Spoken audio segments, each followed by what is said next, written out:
नमस्कार बच्चों, मैं संजय गणित पाठशाला में आपका हार्दिक स्वागत है। आज के वीडियो में मैं आपको आरआरबी एनटीपीसी 4/3/2021 का शिफ्ट 1 का क्वेश्चन आपके साथ एक बेहतरीन कॉन्सेप्ट के साथ डिस्कस कर रहा हूं।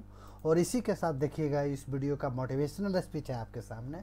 बोलता है, अगर आपने काबिलियत पर शक के बजाय अपने काबिलियत पर शक के बजाय यकीन करेंगे तो आप पर उंगलियां उठाने वाले भी आप पर तालियां बजाएंगे। बहुत अच्छी बात है।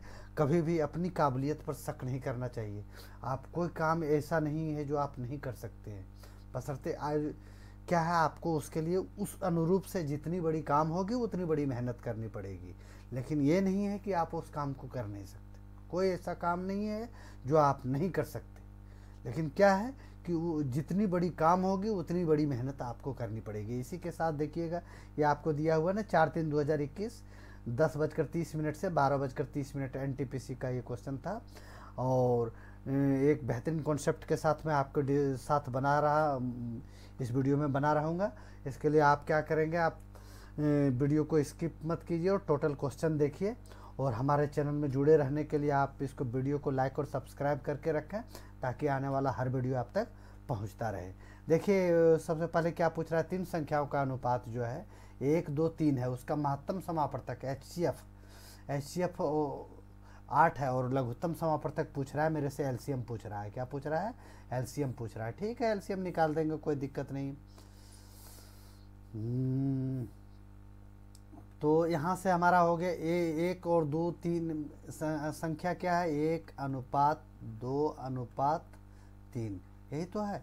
एचसीएफ जब पूछ रहा है मेरा, एचसीएफ जो है हमारा, एचसीएफ क्या है, 8 है। तो मतलब क्या है, 8 से हर संख्या का ये मल्टीपल है, तो इसको भी 8 से गुना कर देता हूँ, इसको भी 8 से गुना कर देता हूँ, इसको भी 8 से गुना कर देता हूँ। कुछ नहीं करना है इसमें। ये हमारा 8 हो गया, ये हमारा क्या हो गया, 16 हो गया, और ये हमारा क्या हो गया, 24 हो गया। तो संख्या हमारा क्या निकल कर आ गया, 8, 16 और 24। हमसे क्या पूछ रहा है, एलसीएम पूछ रहा है। ठीक है, 8, 16, 24 का अगर एलसीएम हम ले लेते हैं, वैसे तो दिखने से ही आ रहा है कि 8 जो है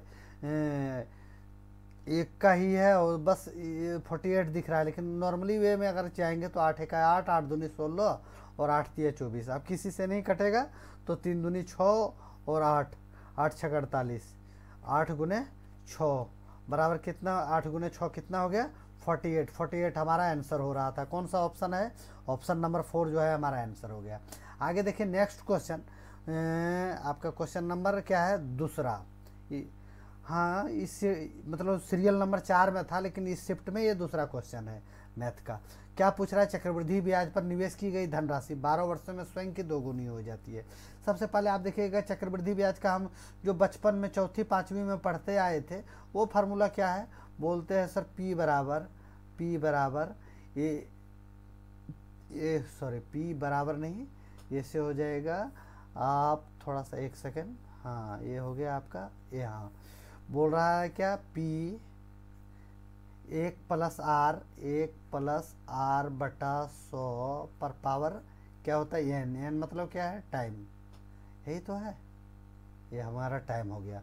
तो यहाँ क्वेश्चन में हमको क्या दिया हुआ, P है, 1 है, प्लस R कितना है, रेट तो हमको कुछ दिया हुआ नहीं, रेट तो हमको निकालना ही है।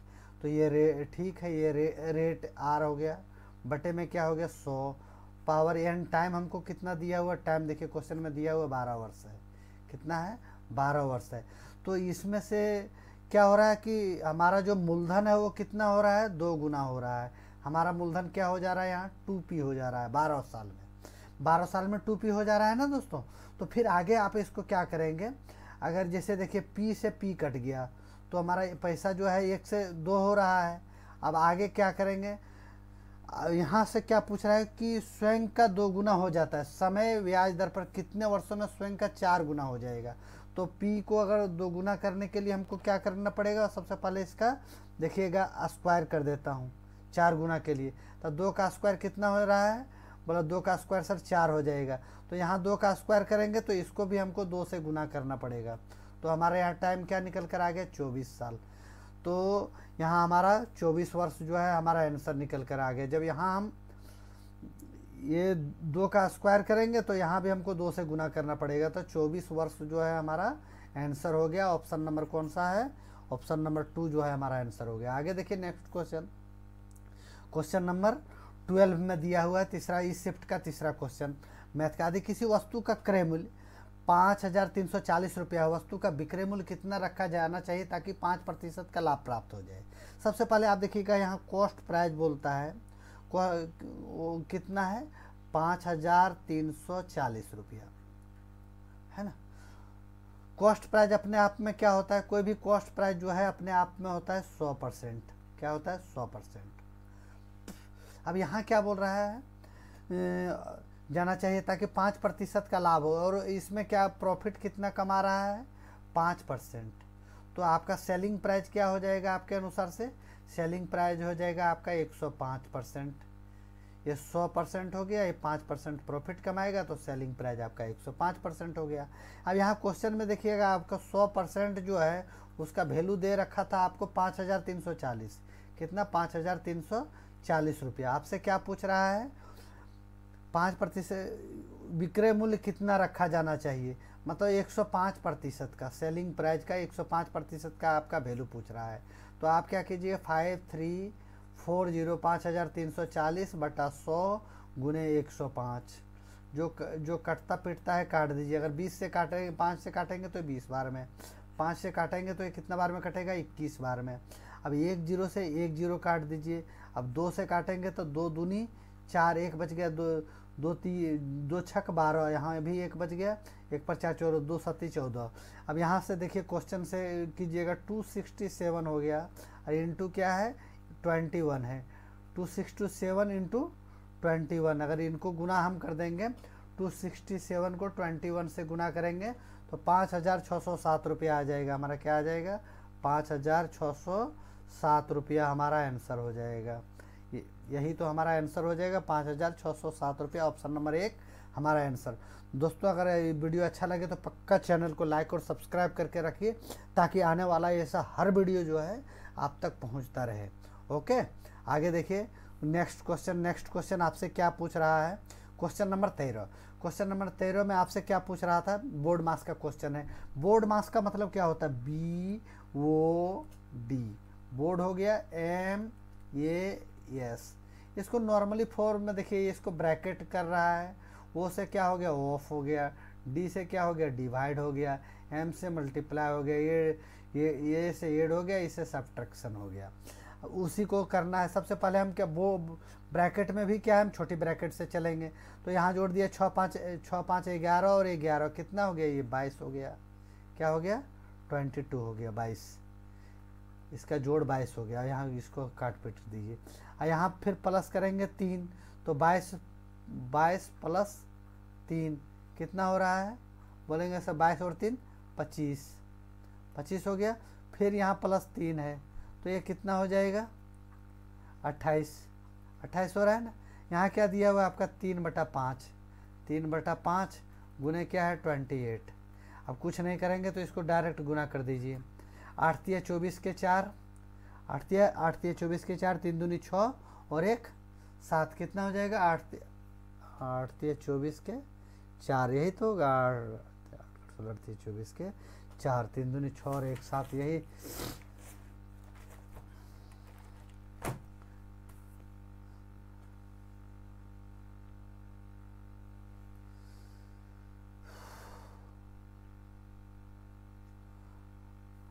आठ 24 के 4 बाकी हाथ में 2, 3 दूनी 6 और 2 8 हो गया।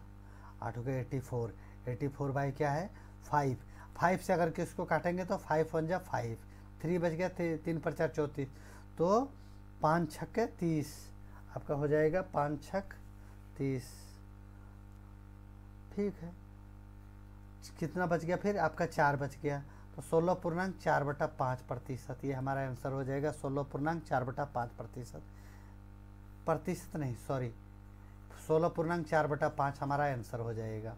आगे देखिए नेक्स्ट क्वेश्चन नंबर 13 के बाद 14। आपका क्वेश्चन नंबर इसमें क्या पूछ रहा है? वर्गमूल पूछ रहा है।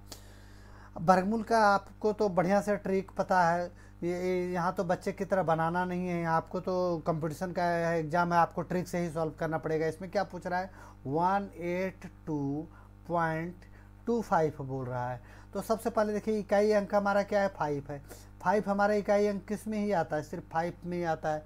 5 चाहे 5 1 जा 5 कर लीजिए, चाहे 5 5 जा 25 में, इसी में 5 में ही आता है। लेकिन यहाँ 2 बार लिख लीजिए 5 5, क्योंकि आपको आगे काम आ जाएगा। तो यहाँ से ये 5 हमारा आ गया, ये ख़त्म हो गया। अब हमारा ये 3 बचा है। ये 3 में 182 किसके बीच में आता है, आप बोलेंगे सर 13 गुने 13, ये कितना हो रहा है 169। 169 और 14 गुने 14 कितना हो रहा है, 14 गुने 14 अगर करेंगे आप तो ये हो रहा है आपका 196। तो ये तो हो रहा है ज़्यादा, इसलिए ये होगा नहीं। क्या होगा, 13 होगा। 13 होगा, यहाँ भी 13 लिख दिया, यहाँ भी 13 लिख दिया। नहीं, इसमें 13 से एक अंक आगे लिखना पड़ेगा हमको। क्या लिखना पड़ेगा, 13 से एक अंक आगे बढ़ा के लिखना पड़ेगा। तो 13 से एक अंक हम आगे बढ़ा के लिखते हैं। इसमें कैसे लिखेंगे, 13 से फिर हम क्या कर दिए, 14 कर दिए। क्या कर दिए, 14 कर दिए। अब देखिए हमारा 13 होगा कि 14 होगा, हमारा आंसर ये होगा, ये होगा कि ये होगा। अब देखिए कौन सा होता है। इसके लिए क्या ट्रिक है, आप बोलेंगे सर इसमें से आपका जो निकला है 13 गुने 14 कर दीजिए। 13 गुने अगर 14 करेंगे तो 13 को अगर हम 14 से गुना करेंगे तो हमारा क्या हो जाएगा, 182 आ जाएगा। 182 बड़ा है कि 182 बोलता हूँ, 183 आ जाएगा। क्या आ जाएगा, 183 आ जाएगा। तो 183 बड़ा है कि 182, बोलेंगे सर 183 बड़ा है। तो हमको यहाँ क्या रखना पड़ेगा, छोटे वाला रखना पड़ेगा। तो इस हाल में मेरे को ये रखना पड़ेगा। तो हम इसका क्या ले आए हैं, इसका वर्गमूल तो निकल गया मेरा, क्या है 13135। लेकिन यहाँ देखिए 2 पॉइंट जो है 2 डिजिट में था, तो वर्गमूल से अगर रूट से बाहर आया तो हमारा 1 डिजिट में पॉइंट होगा। तो हमारा आंसर क्या हो जाएगा, 13.5। 13.5 हमारा आंसर हो जाएगा। ऑप्शन नंबर 2 जो है हमारा आंसर हो जाएगा। समझाने की कोशिश किया, जो बच्चे नहीं समझ पाए वीडियो को दोबारा एक बार रिपीट करके देखिए, पक्का आपके समझ में आ जाएगा। आगे देखिए नेक्स्ट क्वेश्चन। नेक्स्ट क्वेश्चन में आपसे क्या पूछ रहा है, 16 नंबर का क्वेश्चन है। सबसे पहले देखिए यहाँ क्वेश्चन में क्या बोल रहा है, गौर कीजिएगा, क्वेश्चन को गौर से देखिए। क्या पूरा ए प्लस बी का होल स्क्वायर है, यही तो है। माइनस क्या है, ये माइनस बी का होल स्क्वायर है। तो इसके बराबर क्या होता है, आप 100 बार इस फार्मूले को पढ़ चुके होंगे। 4 ये भी होता है, यही तो होता है। क्या होता है, 4 ये भी होता है। बिल्कुल आप इसको बारीकी से पढ़ चुके होंगे। अगर नहीं पढ़े हैं तो फिर इसको आप दोबारा से एक बार देख लीजिएगा, इसको नोट कर लीजिए। ए प्लस बी का होल स्क्वायर माइनस ए माइनस बी का होल स्क्वायर बराबर 4 ए बी होता है। तो यहाँ देखिए ऊपर हमारा 4 ए बी है, 4 ए बी है ना। तो 4 ए बी बराबर क्या हो गया, 4 है। ये बराबर क्या है, 56 और बी बराबर क्या है, 34, यही तो है। तो बी बराबर क्या हो गया आपका 34। और नीचे हमारा क्या दिया हुआ है, 4 इंटू 56 इंटू 34, यही तो दिया हुआ है। अब अगर इससे ये कट गया तो हमारे पास क्या बच गया, एक हमारा आंसर हो जाएगा ऑप्शन नंबर 2। देखिए कितनी बड़ी क्वेश्चन थी, कितनी छोटी आंसर। आगे देखिए नेक्स्ट क्वेश्चन पूछ रहा था आपके 3 अभाज्य संख्याओं को आरोही क्रम में व्यवस्थित करना है। कैसे व्यवस्थित करना है, नहीं अवरोही क्रम में। अवरोही क्रम मतलब घटते हुए क्रम में। यदि पहली 2 संख्याओं का गुणनफल 323 है और अंतिम 2 संख्याओं का गुणनफल 221 है, तो सबसे बड़ी संख्या मान लीजिए, सबसे बड़ी संख्या का मान ज्ञात कीजिए। हम देखिए इसमें से हम सबसे पहले ऑप्शन में जाना ज़्यादा श्रेष्ठ समझेंगे। तो सबसे पहले यहाँ देखिए अभाज्य संख्या हम किसको कहते हैं, अभाज्य संख्या कौन कौन सा है। तो इसका नॉर्मल सा ट्रिक है, आप 6 का पहाड़ा लिखिए, 6 1 जा लिखिए, 6 1 जा 6, 6 2 जा 12, चौका 6, 6 दूनी 12, 6 18, 6 चक 24। ज़्यादा किस लिए जाइएगा, यहीं तक तो 23 तक तो दिया हुआ है। तो हम यहीं से जाते हैं। 6 से 1 कम कर देंगे 5, 6 से 1 ज़्यादा कर देंगे तो 7, 12 से 1 कम कर देंगे तो 11, 12 से 1 बढ़ा देंगे तो 13, 18 से 1 कम कर देंगे तो 17 हो गया, और 18 से 1 बढ़ा देंगे तो हमारा 19 हो गया। 24 से 1 कम कर देंगे तो हमारा 23 हो गया, और 23 से 1 बढ़ा देंगे तो हमारा 25 हो गया। इसमें से देखिए 5 भी हमारा अभाज्य संख्या नहीं है, और ये हमारा 25 हमारा अभाज्य संख्या नहीं है। 5 तक तो हमको उधर जाने का कोई मतलब ही नहीं था। अब इस पर हम खेलेंगे गेम। यहाँ से देखिए हमारा सबसे पहले क्या ऑप्शन है, ऑप्शन पर हम जाते हैं तो सब पहला ऑप्शन हमारा क्या है, 17 है। तो क्या पूछ रहा है, अगर मानते सबसे बड़ी संख्या का मान हमारा 17 है, अगर सबसे बड़ी संख्या हमारा 17 होता तो इससे नेक्स्ट जो है अवरोही क्रम में जा रहा है, मतलब अवरोही क्रम में घटते हुए क्रम में जा रहा है। कौन सा है, ये अवरोही क्रम में घटते हुए क्रम में जा रहा है।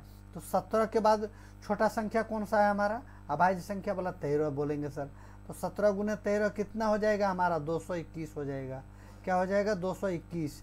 लेकिन यहाँ हमसे क्या पूछ रहा है, 3 अभाज्य संख्याओं में अवरोही क्रम में व्यवस्थित है, यदि पहली 2 संख्याओं का गुणनफल 323 है तो ये हमारा नहीं होगा, क्योंकि हमारा आना चाहिए 323, इसलिए 17 ऑप्शन हमारा गलत हो गया। अब हम 19 पर जाते हैं, तो ये आ गया 19 हमारा, क्या हो गया 19। और 19 के बाद ये हमारा अभाज्य संख्या कौन सा है, 19 के बाद बोलेंगे सर ये 23, 19 के बाद 17 है। तो 19 को अगर 17 से गुना करेंगे, तो 19 को अगर 17 से गुना करेंगे तो हमारा गुणनफल हो जाएगा 9 सत्ती 63 के 3, ठीक है, 323। क्या आ जाएगा, 323। मतलब ये संख्या जो है हमारा अभी एक समीकरण ये जो है यहाँ तक हमारा जो है ये बता रहा है कि ये सही है। अब अंतिम देखता हूँ, और अंतिम 2 संख्याओं का गुणनफल क्या है, 221 है। तो अंतिम 2 संख्या कौन सा हो जाएगा, मान लीजिए यहाँ 17, अगर 19 पहली संख्या हो गया, अवरोही क्रम में जा रहा है, तो दूसरी संख्या क्या हो जाएगा हमारा अभाज्य संख्या, बोलेंगे सर 17 हो जाएगा। और 17 के बाद डायरेक्ट कौन सा अभाज्य संख्या है, अभाज्य संख्या डायरेक्ट आपके पास 13 है। तो दूसरी संख्या क्या हो जाएगा हमारा, 17 गुने 13, 17 गुने 13 बराबर है ये हमारा कितना मान दिया, 221 है ना। तो ये हमारा आ जा रहा है 221। तो ये दोनों समीकरण हमारा सेटिस्फाइड कर रहा है। तो हमसे पूछ रहा है सबसे बड़ी अभाज्य संख्या का मान ज्ञात कीजिए, सबसे बड़ी अभाज्य संख्या। तो सबसे बड़ी अभाज्य संख्या हमारा क्या हो जाएगा, 19 हमारा आंसर हो जाएगा। आगे देखिए नेक्स्ट क्वेश्चन, नेक्स्ट क्वेश्चन में क्या पूछ रहा है, 46 में आपसे क्या बोल रहा है, एक लड़के की आयु उसके पिता की आयु से 24 वर्ष कम है। 2 वर्ष बाद उसकी आयु उसके पिता की आयु की आधी हो जाएगी। उसके पिता की आयु ज्ञात कीजिए। देखिए इसमें क्वेश्चन में थोड़ा सा आपको दिया हुआ है फादर का एज जो है,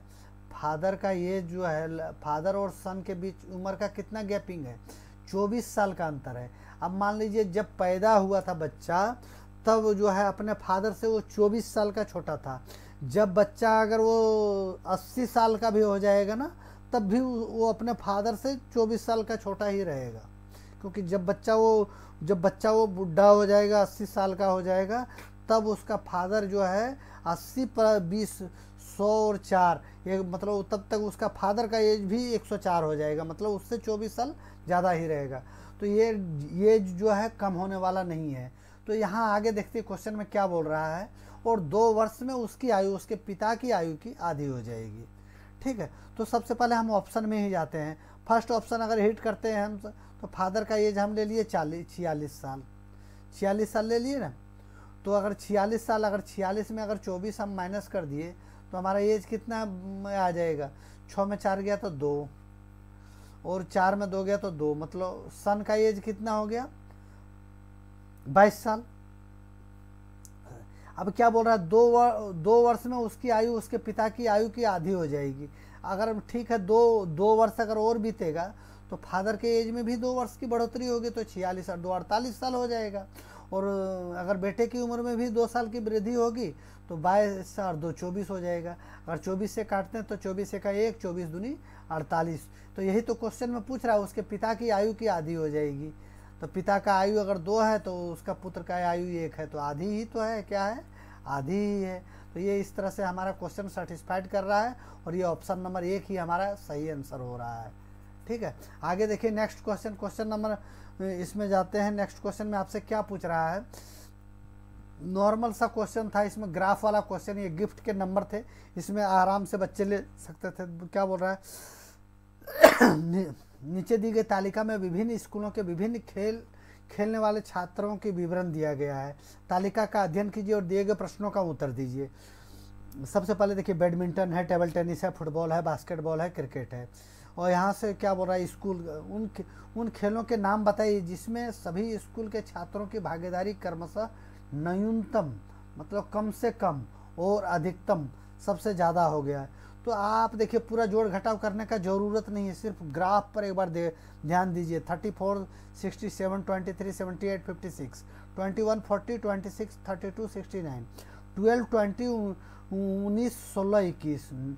यहाँ देखिए बैडमिंटन पर गौर कीजिए, 9, 13, 7, 12, 6। तो सबसे छोटा तो यही दिख रहा है। अगर इसको आप जोड़ने भी बैठ जाएंगे तो इसका आपका जोड़ कितना हो जाएगा, बोलेंगे सर अगर ये हम जोड़ने लगेंगे तो इसका जोड़ हमारा मात्र जो है 47 में ही निपट रहा है। और यहाँ देखिए एक एक अंक भी सब बड़ा बड़ा है। अब यहाँ ये तो इसका हो गया। अरे अब इस पर गौर कीजिएगा, आगे एक 98, 121, 98, 84, 67। अगर ये सबसे बड़ा नज़र आ रहा है तो इससे थोड़ा सा छोटा ये है, कौन है, 34 है, 67 है, 23 है, 78 है, 56 है। मतलब फर्स्ट नंबर पर ये है, सेकंड नंबर पर आपको आंकड़ा बिना जोड़े घटाए देखने से ही पता चल रहा है कि दूसरा नंबर पर ये आ रहा है, तीसरा नंबर में ये है, चौथा नंबर में ये है, और ये क्या है, पांचवा नंबर में है। तो सबसे न्यूनतम और सबसे अधिकतम पूछ रहा है। तो सबसे न्यूनतम और अधिकतम, न्यूनतम में शुरू करेंगे तो सबसे न्यूनतम क्या हो जाएगा हमारा, बास्केटबॉल, और सबसे अधिकतम क्या हो जाएगा, क्रिकेट हो जाएगा। तो फुटबॉल और बास्केटबॉल दिया हुआ है, बास्केटबॉल और फुटबॉल दिया हुआ है, क्रिकेट और बास्केटबॉल। देखिए सबसे न्यूनतम में आ गया बास्केटबॉल और क्रिकेट। ये हमारा ऑप्शन नंबर 4 जो है हमारा आंसर हो जाएगा। अगर आप जोड़ के भी देखिएगा तो इसको जोड़ के आप बाकायदा देख सकते हैं, लेकिन आपको यही देखने को मिलेगा। आप जोड़ने में आप टाइम बर्बाद करेंगे, वही तो अगला चाह भी रहा है। अगर आपको इसको जुड़वाना रहता तो बिल्कुल नॉर्मल गैपिंग में देता। यहाँ 47 था तो यहाँ 48 देता। यहाँ अगर आप इसको जोड़ने बैठ जाएंगे तो हम बताते हैं आपको कि इसका जोड़ होगा 448। तो ये आपको जोड़ने बोल रहा है, नहीं जोड़ने बोल रहा है। अगर आप इसको जोड़ेंगे तो आपका समय बर्बाद होगा, क्योंकि इतना गैपिंग दिया हुआ है। तो आप नज़र से एक झलक में इसको इस चीज़ को देख के और क्वेश्चन को सॉल्व करने में ही आपकी ज़्यादा समझदारी है, क्योंकि आप जोड़ने बैठ जाएंगे और जो तेज़ बच्चे हैं उसको नज़र से ही देखकर इसको हिट करके चल देंगे। आगे देखिए नेक्स्ट क्वेश्चन नंबर क्या पूछ रहा है, 29। ये 20 से 25% अधिक है और 20 सी से 30% कम है। सबसे पहले देखिए हम यहाँ ये और सी का अनुपात पूछ रहा है, तो हम यहाँ लिख देते हैं ये अनुपात बी अनुपात सी। सबसे अच्छा क्वेश्चन है और बार बार ये पूछा जा रहा है। इसको भी आई बोल के लिख लीजिए, ये बार बार पूछा जा रहा है ऐसा क्वेश्चन। इसमें सबसे पहले क्या पूछ रहा है, ये 20 से 25%, बी सी से 30% कम है। बी जो है सी से 30% कम है। तो सबसे पहले हम सी को ले लेते हैं 100%। अगर बी इससे 30% कम है तो बी हमारा कितना हो जाएगा, 70। और यहाँ से क्या पूछ रहा है, ये जो है 20 से 25% अधिक है। ये कितना अधिक है, 25%। 25% का फ्रैक्शन क्या होता है, 25/100 अगर काटेंगे तो 1/5 होता है। तो 25% का 25 का 25, 25 चौके 100, तो 1/4 होता है। तो 4 से बढ़कर क्या हो रहा है, 5 हो रहा है। तो सबसे पहले देखिए यहाँ हमारा क्या है, बी हमारा 70 है। 70 है तो ये अगर इसका ये 30% अधिक, अगर ये 25% अधिक है तो कितना होगा, ये 5/4 हो जाएगा। ये हमारा यही तो होगा। तो इसको ऐसे ही लिख दीजिए, 70 गुने 5 बटे में क्या कर दीजिए, 4 कर दीजिए। अब आपका प्रश्न आ जाएगा कि इस 4 को हमको हटाना है। ठीक है, हम इस 4 को हटा देंगे, कोई दिक्कत नहीं। यहाँ से हम इस 4 को काट दिए ना, तो यहाँ हम यहाँ 4 से गुना कर देंगे, यहाँ भी हम 4 से गुना कर देंगे, यही तो हो जाएगा हमारा। आगे देखिए हम इसको थोड़ा सा और नॉर्मल में कैसे लिख सकते हैं, 70 गुने 5, क्या ये बराबर हो गया। फिर बी बराबर हमारा क्या हो जाएगा, 70 गुने 4, और सी बराबर हमारा क्या हो जाएगा, 100 गुने 4। अब आगे जो कटता पिटता है वो काट दीजिए। सबसे पहले एक 0 से काटिए, 1 0 यहाँ काट दिए, 1 0 यहाँ काट दिए, 1 0 यहाँ काट दिए। हमसे क्या पूछ रहा है, रेशियो। ये रेशियो सी पूछ रहा है। क्या पूछ रहा है, ये रेशियो सी पूछ रहा है। तो ये हमारा क्या है, 7 गुने 5, और हमारा सी क्या है, 10 गुने 5, ये 10 गुने 4, 10 गुने 4 सॉरी। अब अगर हम यहाँ से काटेंगे तो 5 एका 5 और 5 दूनी 10। तो यहाँ हमारा ये में क्या बच गया, 7 और सी में हमारा क्या बच गया, 4 दूनी 8। तो 7:8 जो है हमारा आंसर हो जाएगा। कौन सा, 7:8, न कि 8:7। देखिए 8:7 भी दिया हुआ है, तो हमारा क्या हो जाएगा 7:8, क्योंकि ये हमारा 7 है और सी हमारा 8 है। आगे देखिए नेक्स्ट क्वेश्चन, क्वेश्चन नंबर क्या है 34। 34 में क्या बोल रहा है, यदि एक वर्ग का परिमाप 160 सेंटीमीटर है, वर्ग के विकर्ण की लंबाई सेंटीमीटर में ज्ञात कीजिए। तो देखिए कोई भी वर्ग है, वर्ग, ये हम वर्ग बना दिया, छोटा सा एक वर्ग बना दिया, तो वर्ग का परिमाप बराबर क्या होता है, वर्ग का परिमाप वर्ग का परिमाप बराबर क्या होता है 4a। अब 4a बराबर क्या है 160 है, तो ये बराबर हमारा क्या हो जाएगा 160/4। अगर ये फिर ये बराबर हमारा क्या निकल गया 4 × 16, क्या निकल कर आ गया 40। मतलब इसका हर भुजा क्या है 40 है। ये हम लिख दीजिए यहाँ, ये बी सी और डी, हर भुजा क्या हो गया 40 हो गया। आगे क्या पूछ रहा है, इसके वर्ग के विकर्ण की लंबाई ज्ञात कीजिए। इसके विकर्ण की लंबाई पूछ रहा है, तो वर्ग का विकर्ण बराबर क्या होता है, आप भली भांति से जानते हैं। वर्ग का विकर्ण बराबर आपका हो गया √2 गुने भुजा। क्या होता है √2 गुने भुजा, यही तो होगा। तो हमारा यहाँ क्या है √2, भुजा हमारा कितना है 40 निकल कर आ गया। तो हमारा आंसर क्या होगा 40√2 जो है हमारा आंसर हो जाएगा। 40√2 कौन सा है, ऑप्शन नंबर 2 जो है हमारा आंसर हो गया। आगे देखिए नेक्स्ट क्वेश्चन क्या पूछ रहा है आपसे, पूछ रहा है एक समचतुर्भुज की 4 भुजाओं का अनुपात 4:5:6 ने एक चतुर्भुज की 4 भुजाएं। मान लीजिए एक जो है चतुर्भुज है आपके पास, क्या है चतुर्भुज है, ठीक है, इसकी 4 भुजा आपको दिया हुआ है, ये 4 भुजा दिया हुआ है, ये बी सी और डी मान लीजिए। अब यहाँ से क्या दिया हुआ है 4x 5x, इसको 5x, थोड़ा ऐसे बन गया, इसको 6x कर दीजिए, इसको 6x कर दीजिए और यहाँ क्या कर देंगे 7x, यही तो है हमारा। तो यहाँ क्या पूछ रहा है, इसका परिमाप जो है 176 है, तो इसकी लंबाई क्या हो, इसकी सबसे बड़ी भुजा का लंबाई पूछ रहा है। तो आपको इसको इस तरह से कर दीजिए 4x + 5x + 6x + 7x हो गया ना, बराबर कितना है आपका 176, इसका परिमाप 176 सेंटीमीटर। तो इसको जोड़ना 5 × 4 = 9 × 6 = 15, 15 × 5 = 20, 2 = 22, मतलब 22x बराबर कितना हो रहा है आपका 176। अगर x बराबर आप निकालेंगे तो 176/22। आप तो बखूबी जानते हैं इस चीज़ को, क्या हो जाएगा आपका, अगर 176 को आप 22 से भागा दे देंगे तो आपका आंसर आ जाएगा 8। कितना आ जाएगा 8, ये 8 बार में कट रहा है, तो x बराबर 8 हो गया आपका। तो यहाँ आपसे क्या पूछ रहा है, सबसे लंबी भुजा कौन सा है 7x आपका ये है। तो 7x बराबर आपका क्या हो जाएगा, 7x बराबर हो जाएगा आपका 7 × 8, 8 × 7 = 56 सेंटीमीटर स्क्वायर। कितना हो जाएगा 56 सेंटीमीटर। ये हमारा कौन सा ऑप्शन है, ऑप्शन नंबर 2 जो है हमारा आंसर हो जाएगा।